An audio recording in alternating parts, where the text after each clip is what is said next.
జవహర్ నగర్ కాలనీలో దారుణమైన ఘటన చోటు చేసుకుంది. ప్రస్తుతం మనం ఇక్కడే ఉన్నాం.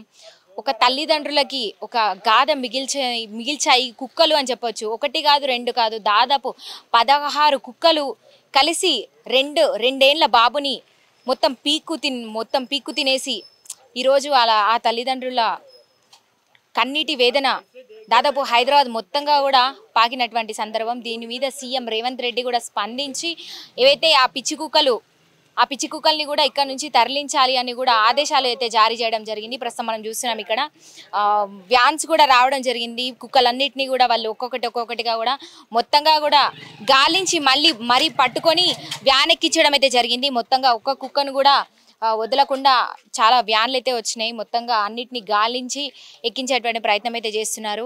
అయితే చనిపోయినటువంటి బాబు తల్లిదండ్రులు ఇక్కడ బతుకుదేరు కోసం దాదాపు 2 నెలలు అవుతుందో వచ్చి అని కూడా ఇక్కడ ఉన్నటువంటి స్థానికులు చెప్తున్నారు.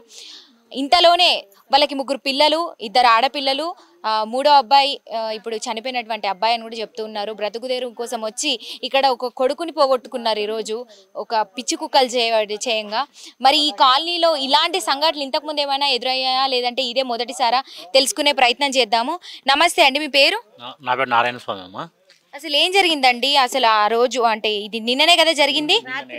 అసలు ఆ బాబుని ఆ కుక్కలు అసలు ఈడ్చుకెళ్లేటప్పుడు ఎవరు లేరా? ఉన్నారు, వాళ్ళ అమ్మ నాన్న లోపడే ఉన్నారు. కాకపోతే గేట్ బయటకు వచ్చాడు అంతే. కుక్కలు మొత్తం 15 కుక్కలు ఒక్కసారి వెనకబడి ఈడ్చుకొని వెళ్ళిపోయాయి. ఈడ్చుకొని ఇక్కడ దాకా తీసుకొచ్చాయి కుక్కలు. ఎంత కొట్టినా అవి మిందికి పడుతున్నాయి కానీ ఆ పిల్లల్ని వదలలే. ఎక్కడ పీకేసాయి. తలకాయ, మెదడు, కాళ్ళు, ఈ తలకాయ, ఈ చెవులు, అసలు పిల్లని చూడలేకపోయినా. ఇప్పటిదాకా నోట్లో గంగ కూడా పోయలే మా కాలనీ వాళ్ళు ఎవరే కానీ ఆ బాబుని చూసి. మొత్తం 1-2 కుక్కలు కాదు, 16 కుక్కలు. ఇక్కడ అసలు కుక్కలు రావడానికి కారణం చికెన్ కాళ్ళు, పేగులు, తలకాయలు ఈ బాలాజీ నగర్లు ఎక్కడెక్కడ ఉన్నాయో ఆ చికెన్ సాపాలను తెచ్చి ఇక్కడ వాడేస్తారు. ఒక రెస్పాన్సిబిలిటీ లేదు. మున్సిపాలిటీ చెప్తున్నా మున్సిపాలిటీ పట్టించుకోవట్లేదు. ఆ చికెన్ తెచ్చి పోయడం వల్ల ఆ కుక్కలు అడ్డమైన కుక్కలు జతయ్యి పిల్లోనికి పిల్లోని తినేసినాయి. రేపు పొద్దున ఈ చిన్న పిల్లలు ఉన్నారు, మాకు కూడా కావచ్చు, ఎవరికైనా కావచ్చు. పట్టించుకోవాలి. ఈరోజు ఏదో ఇది అయిందని చెప్పి ఇట్లా వచ్చి పోవడం కాదు. నెలలో, వారంలో 2 సార్లు 3 సార్లు దొంగలు వచ్చినా ఎవరు మమ్మల్ని కొట్టినా పట్టించుకోరు, తిట్టినా మీరు చూడండి. ఉన్నాయా సీట్ లైట్లు? ఉన్నాయా సీట్లే? మొత్తం జంగల్ అడవి, గంజాయి దొంగలు, తాగుడు తినుడు. ఎవడు కొట్టినా కూడా మమ్మల్ని చంపిపోయినా కూడా మాకు దిక్కు చూపానం లేదు. ప్రభుత్వం దృష్టికి తీసుకెళ్ళడానికి మీరు ఎప్పుడు ప్రయత్నించలేదా? అంటే తీసుకెళ్ళామమ్మా, ఎన్నిసార్లు తీసుకో. మీరు సాఫ్ చేసుకోవాలా. కాలనీలోకి రావాలంటే నీళ్లు, కరెంటు సప్లై ఉంటే కదా. గవర్నమెంట్ ఇల్లు ఇచ్చింది, బాగానే ఉంది. నీళ్లు లేవు, కరెంట్ లేదు, అసలే మెయిన్ వాటర్ లేవు. ఆ బోరు ఒక బోర్ ఉంది. 70 మంది ఆ బోర్కు పట్టుకోవాలా నీళ్లు. 70 మంది పట్టుకోవాలి ఆ బోర్కు నీళ్లు. ఆయనతో బోర్కు గుసుకుమంటే అయిపోయా, మళ్ళీ వచ్చిన తాబా పట్టుకొని పోవాల్సిందే.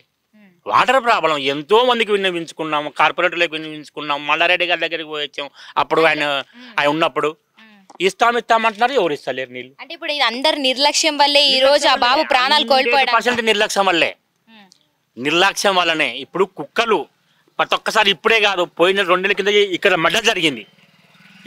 జరిగి చంపి కాల్ చేసిపోయారు ఇక్కడ. అప్పటికైనా ఈ అధికారులు మేల్కొని కనీసం లైట్లు, సీసీ కెమెరాలను పిచ్ చేస్తారు అనుకుంటే ఎవరు లేరు. 2 నెలల కిందట మర్డర్కి ఇక్కడే కాల్చిపోయినారు. అందరికి తెలుసు, జవహర్ నగర్ మొత్తం ఎక్కడికి వెళ్ళి తెచ్చి కాల్ చేసిపోయారు. ఇక్కడ తీసుకొచ్చి పాడేసి ఇక్కడ కాల్ చేశారు, చెత్తలో కాల్ చేసిపోయారు. అప్పుడన్నా అధికారులు మేల్కోవాలి కదా. అందరికి దండాలు పెట్టినాం అన్ని చేసినాం, ఏం లాభం? ఇప్పటికి కూడా లైట్లు చేద్దాము, కనీసం సాగు చేద్దాము. ఇక చెట్లు చేమ ఒకసారి చూడండి ఎట్లున్నాయో. పాములు ఇళ్ళకి వస్తున్నాయి. ఇప్పుడు ఏదో జరిగిందని కాదు కానీ మాది 24 hours దగ్గర 3-4 years నుంచి మాకు ఇళ్ళ అలర్ట్మెంట్ అనాల్సి మేము ఇక్కడే ఉంటున్నాం. మాకు ఇదే ప్రాబ్లంలే. ఇప్పుడు కొత్తగా అనేది కాదు, అధికారులు దండిగా పెట్టాం. వర్షాకాలం వస్తే చెట్లు, పాములు, పుట్టలు, దొంగలు, దొరలు ఎవరు వస్తున్నారో ఎవరు ఏం చేస్తున్నారో అర్థం కావట్లేదు. రోజు గొడవలే. పోలీసులకు కంప్లైంట్ ఇస్తున్నాం, వాళ్ళు వస్తున్నారు, వాళ్ళు అక్కడి నుంచి ఎక్కువ అనుకుంటూ వస్తారు. అయిపోయాయి, ఎక్కడెక్కడ చదువుకుంటారు వాళ్ళు. అయిపోయా. మళ్ళీ ఈ పొద్దు రేపు 2 రోజులే, మళ్ళీ తెల్లారి మళ్ళీ మా బతుకు మాదే. ఇప్పుడు మళ్ళీ బాబు గురించి మాట్లాడుకుంటే అసలు వాళ్ళ ఇంట్లో ఎవరెవరు ఉండేవాళ్ళు. అదేవిధంగా బాబు బయటకు వచ్చి దాదాపు 16 కుక్కలు మీద పడి బాబుని లాక్కెళ్తున్నప్పటికీ కూడా అయితే ఎవరు చూడలేనటువంటి పరిస్థితి ఉందా ఇక్కడ? అంతా మొత్తం చీకటి. ఇప్పుడు ఇల్లు దాటితే చీకటి, ఇల్లు దాటితే ఇంట్లో ఉన్న లైటు, బయట లైట్ లేవు, వీధి లైట్ లేవు. ఇల్లు దాటితే పిల్లోడు లోపల ఆడుకుంటున్నారా అని చెప్పి లోపల వంట గింట చేసుకుంటున్నది ఆమె. ఆడు గొల్లె తీసుకుని గబ్బిని బయటకు వచ్చినాడు. పట్టి ఎగ్గబడి మొత్తం 16 కుక్కలు పట్టి పీక్కు వస్తాయి. ఎవరు ఆమె పోతే మాత్రం ఆమెను కాపాడగలిగిందే? మేము ఇంతమంది పోతే 10 మంది పోతే మా మీద కేకలే కుక్కలు అవి 16 కుక్కలు, ఒక్కటి కాదు 2 కాదు. ఏం సాధ్యమవుతుంది? మనం దాన్ని అడ్డం పడని కొట్టడానికి తిట్టనికే కట్టలు తీసుకొని కొట్టినవి మా మీదకి వస్తున్నాయి. పిచ్చెక్కినాయి దానికి కుక్కలకు, పిచ్చెక్కిన కుక్కలు మిందబడే కడుతున్నాయి అందరినీ. ఈ పిచ్చి కుక్కలని మీకు నిన్ననే తెలిసిందా? బాబుని లాగా ఇంతకు ముందు తెలియలేదా? ఇంత ముందు కూడా తెలుసు, కంప్లైంట్ ఇచ్చినాం. ఇంత ముందు కూడా పిచ్చి కుక్కలు లేకుండా అని చెప్పి ఇంత ముందు కంప్లైంట్ ఇచ్చినాము. అక్కడ చికెన్లు, కాళ్ళు, తలకాయలు తెచ్చేస్తాం. దాని అవి తినడం వల్ల, రక్తం తినడం వల్ల కుక్కలు పిచ్చి ఎక్కిపోతున్నాయి అని చెప్పి కంప్లైంట్ ఇచ్చాము. ఒక రావడం పోవడమే. ఈ పొద్దు జరిగింది కానీ ఇంత ఆడాబడి, లేకపోతే లేదు. మళ్ళీ తెల్లారే మళ్ళీ రేపు మళ్ళీ మామూలే, ఏదో మామూలు సదా మామూలే. మా బతుకు ఎప్పుడన్నా ఇలాంటి సంఘటన చోటు చేసుకుందా ఇక్కడ? కదా, పోయిన నెల 2 నెలల కిందట ఇట్లా మర్డర్ జరిగింది ఇట్లా అని చెప్తే కదా. కుక్కల వాళ్ళు ఇంతమందికి లేదు. ఇంతకుముందు జరిగింది కానీ ప్రాణాలు తీయలే, కరిసినాయి అంతే. కరిసినాయి, మస్తు మంది గడిచినాయి కానీ ప్రాణాలు తీయలే. ప్రాణాలు అంటే వాళ్ళు పెద్దోళ్ళకి గడిచినాయి అనుకో, పిల్లోడు ఆ పిల్లోడు ఏం అన్ని కుక్కలను వాడు ఏం దుడుపుకొని పక్కకు వస్తాడు చెప్పు? ఒకటే 2? 18 నెలల పిల్లోడు 16 కుక్కలు ఒకసారి మింద పడితే వాడు ఏం కాపాడుకుంటాడు ఆ పిల్లోడు? ఇది ప్రాబ్లం అమ్మా. మీరు చూడండి, మా కాలనీ చూడండి, మా పరిస్థితి చూడండి. ఇంకొక గంట సేపు చీకటి పడితే మేము ఏ పొజిషన్లో ఉన్నామో, మేము ఎక్కడున్నామో, మీ ఊర్లో ఉన్నామో, అడవిలో ఉన్నామో మాకే డౌట్. మీకు చూడండి ఒకసారి తెలుస్తుంది. ఒక చుట్టుపక్కల మీరు కూడా వీడియో చూసి చూపియండి. ఆ బిల్డింగ్ దాటితే అడివే, ఆ బిల్డింగ్ దాటితే అడివే. అది అక్కడికి వెళ్ళి దొంగ వస్తాడా, దొర వస్తాడా? రాత్రి 12 గంటలకు 1 గంటలకు మేము పనులకు వెళ్ళిపోతే ఆడపిల్లల పరిస్థితి ఏంది? ఒక కాంపౌండ్ కట్టమంటే కట్టడానికి ఇంతవరకు కట్టలేదు ఎవరికే. కానీ చుట్టూ జర కాంపౌండ్ కట్టండి అంటే కట్టడానికి ఎవరు కట్టలేదు. ఆ చుట్టూ కాంపౌండ్ కట్ట కలిసి దొంగలన్న అక్కడ ఉంటారు కదా. అడవి, ఆ బిల్డింగ్ దాటితే అడవి. అక్కడికి వెళ్ళి పాములు వస్తాయా, దొంగలు వస్తున్నారా, ఎవరు వస్తున్నారు, ఎవరు చెప్పి మేము అడగాల? ఏ అధికారులను అడగాల? ఈటికి పోమంటే ఆటికి పోమంటారు, ఆటికి పోమంటారు. కలెక్టర్ దగ్గరకు కూడా వేసినాం, కలెక్టర్ దగ్గరకు కూడా వేసినాం. ఇండ్ల పక్కనే శవాలు పెట్టిపోతున్నారు, ఎవరిని అడగాల?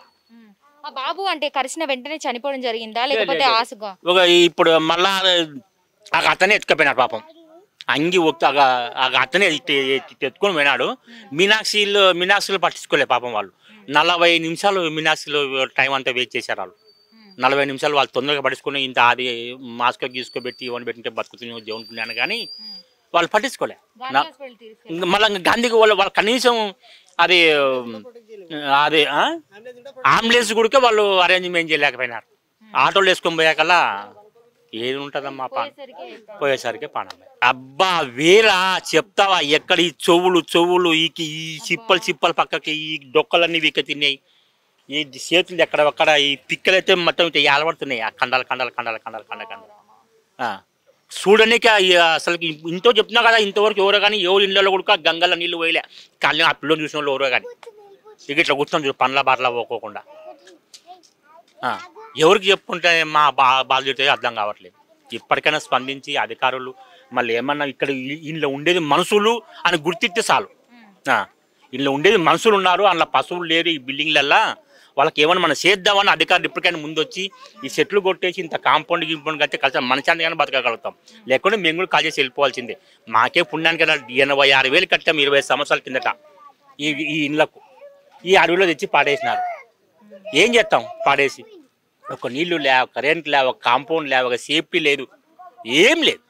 ఒక గంట సేపు ఉంటే మేము ఎక్కడున్నాము అనేది మీకే తెలుస్తా. చూడండి, ఒక చీకటి పట్టినకి అయిపోయాక ఎక్కడ లైట్ లేవు. ఇంత జరిగిందని తెలిసి కూడా కాస్త 4 లైట్లు వేద్దాము, 4 ఒక సీసీ కెమెరాలు పెడదాము, దాన్ని అద్దెలు వేసి పెడదాము. ఆ ఖాళీ అంటోళ్ళు ఒక్కర్లేరు. ఎన్నో ఇప్పుడు ఇది కొత్తగా ఏం కాదు, చాలా జరిగినాయి. ఇదో కొత్తగా జరిగినది కాదు. ఇది మొన్న 2 నెలలు రీసెంట్గా 2 నెలల కింద ప్లాన్ చాలా పెద్ద ప్రమాదం జరిగింది. కానీ ఎవరు కాల్ చేసి వెళ్ళిపోయారు? కాలనీ వాళ్ళు 4-5 ఫ్యామిలీ కాల్ చేసి వెళ్ళిపోయాయి భయపడి. ఏం చేస్తాముగా మేము కూడా ఎక్కడ మాకు విధాయకం లేక ఉండాల్సి వస్తుంది. ఇప్పుడు పసిపిల్లలు వేసుకోండి. ఇలాంటప్పుడు మేము పొద్దున్న లేసి పనులకు వెళ్ళిపోతాం. పుసుకొని ఆడుకుని బయటకు వచ్చిరి. మళ్ళీ ఇలాంటి ప్రమాదాలు జరిగితే ఎంతమంది పిల్లల్ని తెచ్చుకుంటామా మళ్ళా? అయితే అది అయ్యే పనైనా నువ్వు కోట్లు గుమ్మిడితే ఏం లక్షలు గుమ్మిడిస్తే ఏం లాభం? వస్తాయా పిల్లలు వస్తారు తిరిగి వస్తారా? ఇలాంటివి చాలా జరుగుతాయేమో. ఇప్పటికైనా అధికారులు ఇప్పటికైనా కళ్ళు తెరిచి మేము ఈ కాలేజీలకు మనుషులు ఉన్నారు అని గుర్తించి మాకు సేఫ్టీ ఏర్పాటు చేసినక దండాలు.